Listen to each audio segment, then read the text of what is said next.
Big damage saved, and here comes Marin. He wants Soaz for breakfast, lunch, and dinner, but the Slicing Maelstrom buying a lot of time. 1-for-1 in this fight. Mithy gets a knockup onto Bang, and look at the damage output. Bangy's next. Here comes Neil. There's no stopping him now.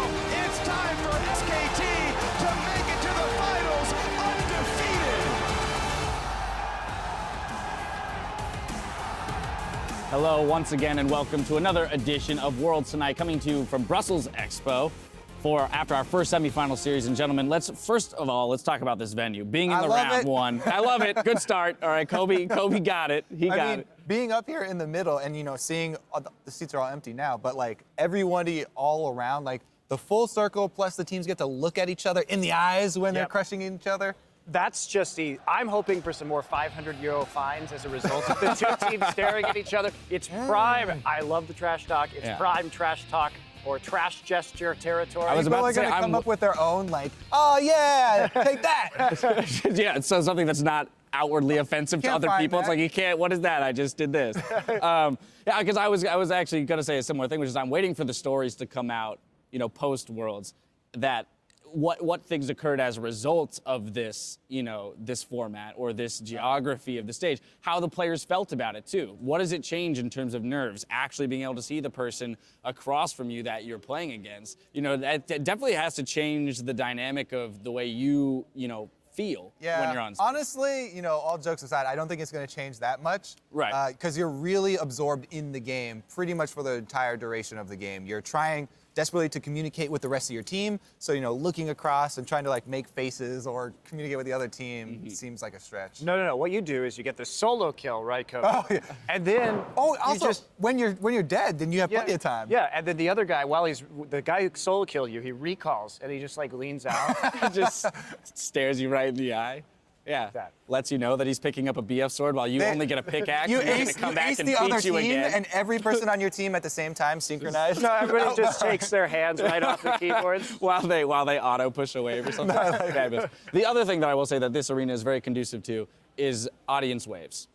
Because because it's actually in the round this time around. You don't have to do that up one row and down the other. We even had two waves chasing each other at the same time at one point. It was a lot of fun in terms of the energy of the arena, also too. So you know what you have to do then, right? What? Jump off your high horse over there and surf. Why is it a high horse, first of all? Because you're up on the analyst desk. Accusing us because you're standing on a box. Oh, because Monty's there. I like it. There it is. Well, anyway, now moving on to the series at hand, which we saw play out today, relatively went to chalk in terms of a 3-0 for SKT, but you had said in the postgame that you were pleasantly surprised by Origin and what they had put up in this series. Yeah, the game one was very good. I don't think the rest of the series went more to my expectation, but I was really impressed that Origin had it in them to get that dominant early game down, because that's something that they were missing the whole tournament. So it made me start to get excited that we were going to have a really good series on our hands. Unfortunately, that didn't end up being the result, but I think Origin came out really strong. Yeah, I think that's a good point about the early game, because that's something that we saw from them in the EU LCS, so a lot of their success was due to that. But then at Worlds here, it was all about late game, waiting to scale and stuff. So they did show, some of those old strengths as well. And then the decision to go for that Baron, the decisive double teleport. You know what? We got to get something out of this. We're doing it. That was a great moment for them as well. I think the terrifying thing, though, as a result of this series, is seeing the level of composure out of the players on SKT when it comes to being 4.5K down at 30 minutes and being able to pull that back, and then again come out strong in both games 2 and 3. Well, in a game like League of Legends, where snowballs mean so much and it is easy to escalate an advantage into a winnable situation, that's the hallmark of a good team, right? The ability to play from behind, to wait for your opponents to make a mistake and then take advantage of it. And we saw SK Telecom do that very well. And the key word there is team, because you can snowball as a team, but we've seen so many times teams here, even at Worlds, they make one crucial mistake in the mid-game, and you lose all of that. But SKT making a mistake, maybe it looks like someone slightly out of position loses 5 seconds on the map and has to walk back the other way or something, or they miss one ward, or, you know, Marn ends up overextending and has to blow his flash. Right. They're few and far between, to say the least. If we do look at some individual players on the team, I want to start with Marn. He was our player of the series from today. We said he's the best I've ever seen. Yeah, Kobe was also quoted saying he's the best top laner. But I mean, seriously, an average of 91. He's the best player. Okay. He's the average of 91 CS over his lane opponent over the course of 3 games is insane.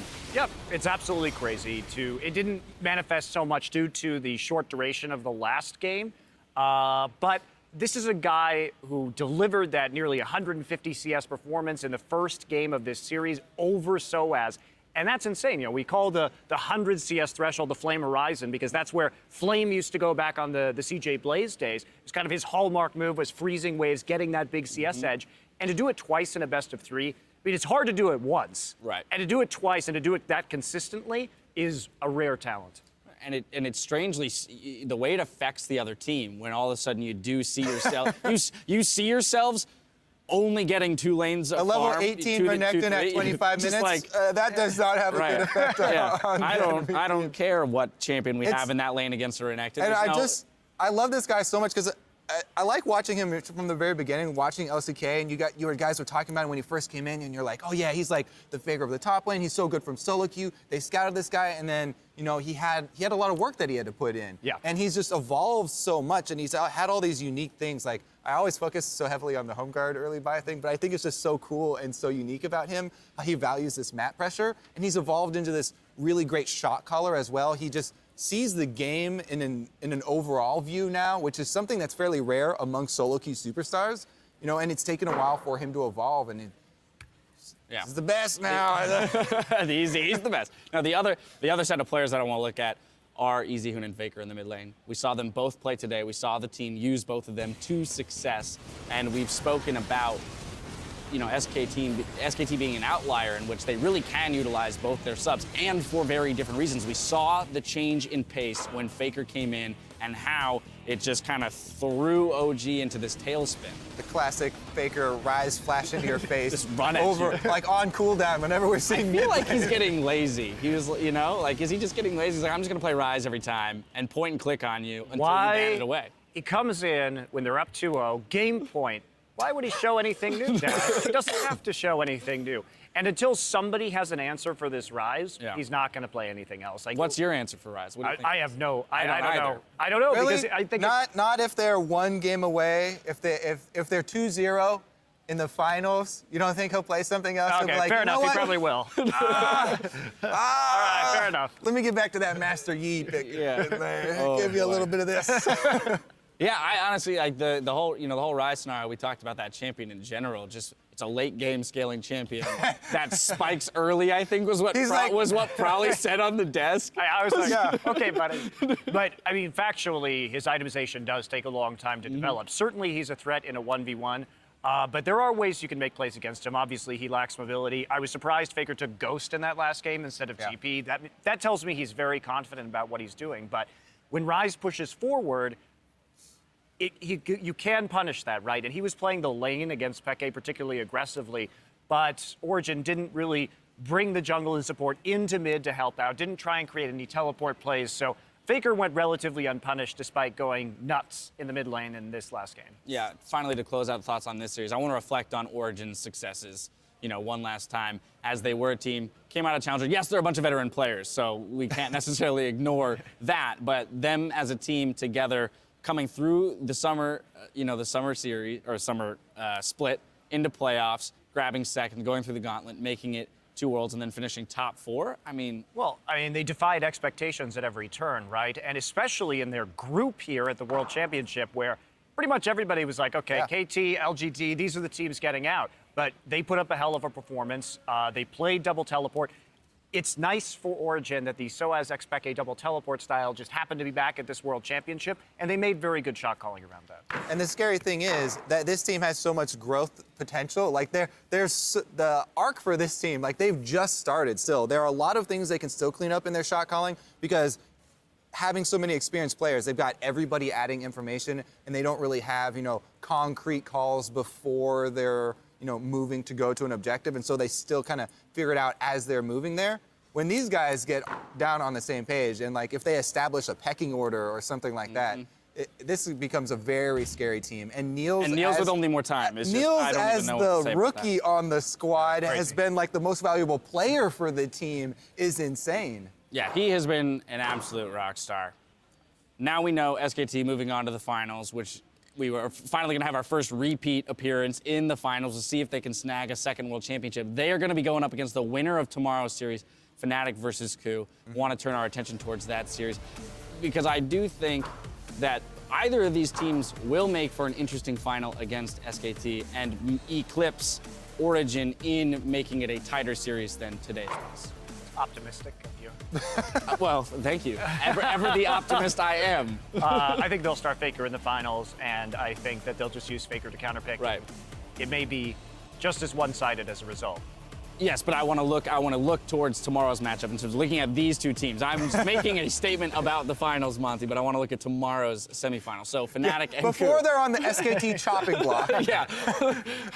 Well, they still have. It doesn't a light ahead matter. of It doesn't them. matter. They both lose. They both lose. That's just the fact. No, of the matter. but I like that you're highlighting this because Fnatic versus KOO is going to be super fun. It's going to be really interesting because these are actually, as far as a lot of the other teams talking about their experiences scrimming both of these teams, we've had mixed reviews from, it depends on who you're talking to. If you're talking to some of the Europeans who are scrimming Fnatic, who I feel like maybe Fnatic used a lot, more in their scrims and were willing to show more than they were against like Korean teams because they were afraid, Korean teams are going to share or something like that. Some people are like, Fnatic's better, but a lot of the Korean teams are like, nah, KOO's much better. So, and the things that you can pull out, Monty touched on the analyst desk, the champion picks that we might see if it's a tight game, if each team starts to take early games in the series. The counter picks, maybe we see things like Lissandra coming out to try and counter some of these melee top laners. We see some wombo combos coming out. It's exciting. It's We really see- exciting. Hooney's Heimerdinger come out. I would love to see Heimerdinger. That's not giving anything away, by the way. He played it in Korea on stream. Yeah. Okay. Or Gorilla support Veigar, some of these champions. That, he's been playing in solo queue. And Soraka. the Soraka, one of his favorite champions. How So have we not? We still haven't seen this Raka, have No, he hasn't even moused I don't over even it. understand that. He's supposed to at least hover over it. Yeah, he's not trolling people in Champions League correctly. One final thing, and I'm actually taking us back to the series today. You know what I found out, and there's a whole hubbub about it on the Reddit sphere. Yeah, guess what? No, it's no secret. Everybody knows about it. Easy Hoon played a solo queue game in the middle during that third game of the series. He wasn't even watching his team play today. Dash, relax. No, I feel like Easy Hoon just adopted Monty's mentality of like, I already know how this ends. Faker slept through a game at MSI because he was tired from jet lag. So, what is Easy going to do? It's true. Why not just play a game? But it also shows like the mentality, like a lot of the Korean teams with these experienced coaches, when they get here, we hear people talking about how, they spend a large majority of the time sleeping and then resting for these matches. That's also very important where, a lot of the teams are super nervous. They're trying to practice as much as possible and then they burn themselves out. He's taking it to another Taking level. it easy. He's taking it. They're going to rest just for a whole week here. Well, exactly. They are going to rest for a Yeah. whole week because there will be no one to scrim against I volunteer as after tribute. tomorrow. Let's get together. I'll 1v1 Faker. Let's go. They'll do Easy Hoon will just pick 4 random people from EU West and be like, all right, we're gonna scrim the rest of this. I gotta stop us. We're going down some really extraneous paths here. No, it's not extraneous. It is important to talk about the fact that whoever wins tomorrow and SK Telecom literally have nobody to play against. All of the teams are on break right now. Origin's like, we're out. Let's go party. So, it's one of those situations where pretty much these guys are just going to be solo queuing for the next week. Scrims will be few and far between. You're obviously not going to scrim against your finals opponent. So EU challenger It'd be an teams, interesting tactic. it's That's your all time. I have to say. And that makes it hard to make up ground for other teams that are trying to make up ground between them and SKT. How are you supposed to do that if you don't have good practice? All right, enough from us here. That does it for the day. Thanks all for joining us for Worlds Tonight. We'll see you back here tomorrow for our second semifinal matchup between Fnatic and the KOO Tigers. Good night. Relax. I'm relaxed.